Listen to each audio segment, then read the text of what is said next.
Amrita divorce পেপারে সই করে দেয়, কিন্তু কোম্পানির কাগজটা হাতে তুলে নিয়ে একবার দেখে, আবার টেবিলে রেখে দিয়ে বলে, সরি বাবা, কোম্পানিটা আমি মোনামির নামে করতে পারলাম না। ওটা আমার কাছে আমার মায়ের শেষ স্মৃতি। করতে পারলি না মানে? তোর এত সাহস হয় কি করে তুই আমার মুখের উপর কথা বলিস? এর আগে কখনো অমৃতা প্রদ্যুৎবাবুর মুখের উপর কথা বলা তো দূরে থাক, প্রদ্যুৎবাবুর কোনো কথার প্রতিবাদ পর্যন্ত করেন। আহা, তুমি মেয়েটাকে এমন করে বকছো কেন? ও বেচারি অভিমান করে এসব বলছে। মা অমৃতা, তুমি তো তোমার বোনকে কত ভালোবাসো, এমন করে না মা, সইটা করে দাও তো। তোমার আপনজন তো আমরাই, কোম্পানি তোমার নামে থাকলো বা তোমার বোনের নামে, একই তো কথা। সরি ছোট মা, তোমার এই কথাটা আমি রাখতে পারলাম না। ভিতরে কি কথাবার্তা হচ্ছে শোনার জন্য উৎসুক হয়ে ঠিক দরজার বাইরে দাঁড়িয়েছিল মোনামি। অমৃতাকে বেরিয়ে আসতে দেখে বলল, আজ প্রমাণ হয়ে গেল যে তুই কতটা লোভী, কতটা হিংসুটে, তাই নাকি? মোনামি তাতে আরো রেগে গিয়ে বলল, তুই কি ভেবেছিস এই কোম্পানি আমার নামে না করলে সোহম আমায় বিয়ে করবে না? ভুল ভাবছিস। ও আমাকে এই কোম্পানির লোভে বিয়ে করছে না, ও আমাকে ভালোবাসে। হাজার চাইলেও ওকে তুই আমার থেকে আলাদা করতে পারবি না। সোহম আমার, শুধু আমার। অমৃতা আবারও হেসে বলল, ছোটবেলা থেকেই আমার যে কোনো জিনিসে তোর বড্ড লোভ, সে খেলনা হোক কিংবা নতুন বই কিংবা জামা, এখনো স্বভাবটা তোর একই আছে দেখছি। মোনামি কিছু বলার আগেই গেটের বাইরে সোহমের গাড়ি এসে থামে। গাড়ি থেকে নেমে সোহম অসভ্যের মতন চিৎকার করতে করতে ঢুকে আসে ভিতরে। এত সাহস আমাকে এয়ারপোর্টে দাঁড় করিয়ে রেখে চলে গেছে। মোনামি সোহমের গলা শুনে চিন্তায় পড়ে গেল। অমৃতার এই সৌন্দর্য, এই ভুলবদল দেখে সোহম নিজের মত বদলে ফেলবে না তো? বিয়ে করবে তো সোহম ওকে, কোম্পানিতে মোনামির নাম না থাকলেও। এই অমৃতাকে যদি সোহম সামনাসামনি দেখে তাহলে হয়তো এর প্রেমে পড়ে যেতে পারে। না না, সেটা কিছুতেই হতে দেওয়া যাবে না। সে দ্রুত পায়ে সোহমের দিকে এগিয়ে গেল। মোনামি সোহমের কাছে গিয়ে বলল, আহারে, তোমাকে অনেকক্ষণ দাঁড় করিয়ে রেখেছে না? জানোই তো ওই রকম আনকালচার্ড, ওর সঙ্গে তুমি কথা বললে তোমারই মুখ নষ্ট হবে। সোহম কিন্তু প্রচণ্ড রেগেছিল। সে মোনামিকে ঠেলে সরিয়ে দিয়ে বলল, আজ আমি একটা এসপার ওসপার করেই ছাড়ব। মোনামি এবার রোম্যান্টিক চোখে সোহমের দিকে তাকিয়ে বলল, আজকে আমার জন্মদিনে তুমি এই মুটকির জন্য রাগারাগি করো না প্লিজ। ও তোমার মুখোমুখিই হতে পারেনি লজ্জায়। আর তাছাড়া I have a surprise for us. ওই কোম্পানিটা আজ ওই মুটকির এক সইতে আমার নামে হবে। মোনামি জোর করেই সোহমের হাত ধরে টেনে নিয়ে যায় বাড়ির পিছন দিকে, ওর বন্ধুদের সঙ্গে ব্যস্ত রাখে। তারপর দ্রুত পায়ে ফিরে আসে অমৃতার কাছে। মোনামি চলে যেতেই সোহমের ফোনে একটা মেসেজ ঢোকে। অনুজ মেসেজে জানিয়েছে সেই সুন্দরী এলগিন রিসর্টে উঠেছে। সোহমের ঠোঁটে বাঁকা হাসি দেখা যায়।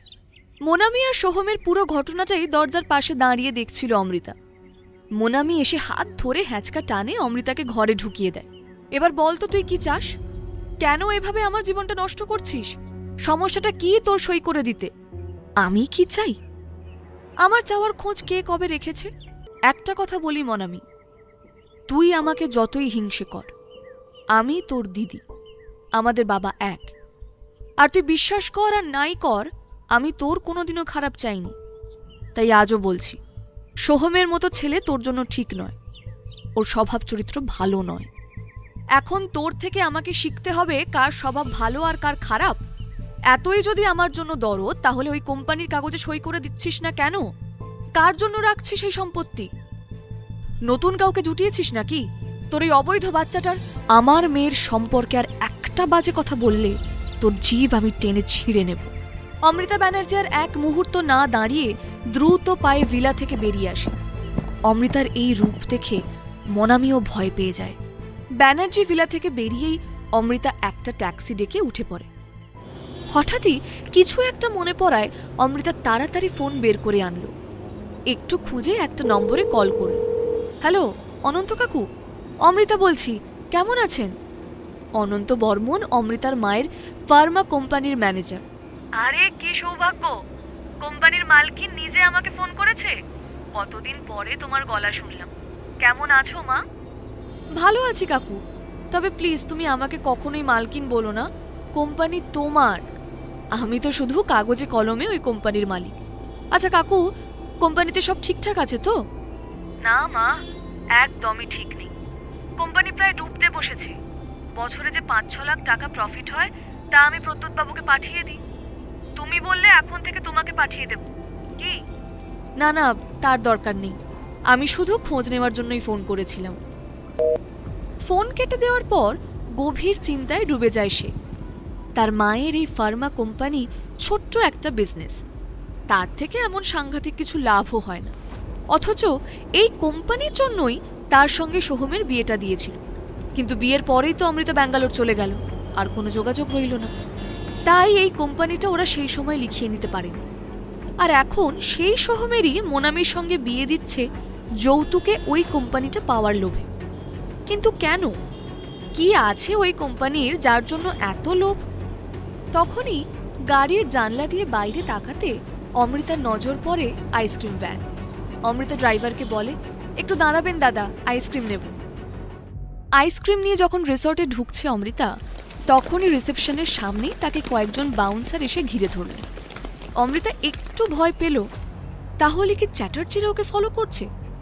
কোম্পানির কাগজে সই করেনি বলে কি গুন্ডা পাঠিয়েছে? হঠাৎ একজন অমৃতাকে বলল, ম্যাডাম আপনার ব্যাগটা চেক করতে চাই, প্লিজ কোঅপারেট উইথ আস। কিন্তু কেন? আমার ব্যাগ আমি চেক কেন করতে দেবো আপনাদের? কিন্তু লোকগুলো অমৃতার কোনো কথা না শুনেই প্রায় অমৃতার হাত থেকে ব্যাগটা ছিনিয়ে নিল। অমৃতার আর এক হাতে ধরা আইসক্রিমের প্যাকেটটা মাটিতে পড়ে গেল। আর একজন লোক সেই প্যাকেটটা তুলে নিয়ে প্যাকেট খুলে তাতে আঙুল ডুবিয়ে জিভে ছোঁয়ালো। তারপর ফোন করলো কাউকে, বলল, স্যার পজিটিভ, চকলেট আইসক্রিম। অবাক হয়ে অমৃতা ভাবছিল, এরা এমন আচরণ করছে যেন ওটা আইসক্রিম নয়, অ্যাটম বম। কয়েক মুহূর্তের মধ্যেই ওকে অবাক করে দিয়ে সামনে এসে দাঁড়ালো রাহুল রায়চৌধুরী। এটা কি ধরনের অসভ্যতা? আপনি কোন সাহসে আমার জিনিসপত্র চেক করতে বলেন? জানেন আমি এর জন্য পুলিশে যেতে পারি। অমৃতার দিকে তাকিয়ে রাহুল রায়চৌধুরী যেন কিছুক্ষণের জন্য থমকে যায়। অদ্ভুত মুগ্ধতায় রাহুল তাকিয়েছিল অমৃতার দিকে।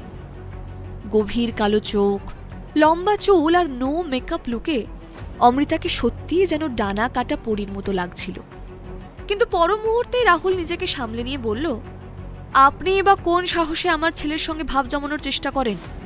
একটা ছোট বাচ্চাকে ভুলিয়ে ভালিয়ে আমার কাছে সিসিটিভি ফুটেজ আছে। আমার ছেলের ধারে কাছে আপনি আসবেন না, বুঝতে পেরেছেন? আমি আপনার ছেলের সঙ্গে কখন কথা বললাম? ভারী মুশকিল তো। আপনি এই রিসর্টের মালিক বলে যা খুশি তাই করবেন, এ তো হতে পারে না। ও আচ্ছা, তাহলে আপনি আমার পরিচয় জেনেই এসেছেন। তাহলে নিশ্চয়ই এটাও জানেন যে আমার বাড়ির লোক আমার জন্য বিয়ের সম্বন্ধ খুঁজছে, আর আমি সেটাতে রাজি নই, কারণ আমি আমার ছেলের জন্য সৎমা আনতে চাই না। সেই জন্যই বুঝি আমার ছেলেকে হাত করতে চাইছেন, যাতে আমার ছেলেকে হাত করে চট করে আমার জীবনে ঢুকে পড়তে পারেন। কিন্তু শুনে রাখুন, কোনো মতে সেটা আপনার পক্ষে সম্ভব হবে না। স্টে অ্যাওয়ে ফ্রম মাই সান। হতবাক বিস্মিত অমৃতার মুখ অপমানে লাল হয়ে গেছে। এত সহজে সে কিছুতেই এই অপমান হজম করবে না। কেন এই ধরনের ব্যবহার করছে এরা তার সাথে? কোন বাচ্চার কথা বলছে এরা? আজই ডাউনলোড করুন পকেট FM এর অ্যাপটি আর শুনতে থাকুন এক যে ছিল কন্যা।